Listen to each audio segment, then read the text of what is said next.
That doesn't really work for me.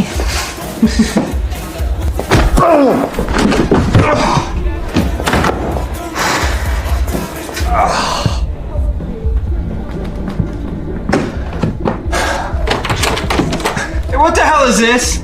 Hello, Bertrude.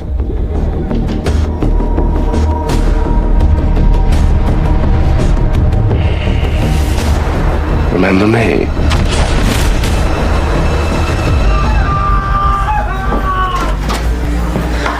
You didn't hurt him, did you?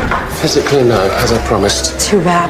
I did get him to talk, but he didn't smuggle the antidote. What? You sure? Unfortunately, yes, but he did provide me with a lead. The professor hired Bert through some middleman, a chap named Dave Maddox.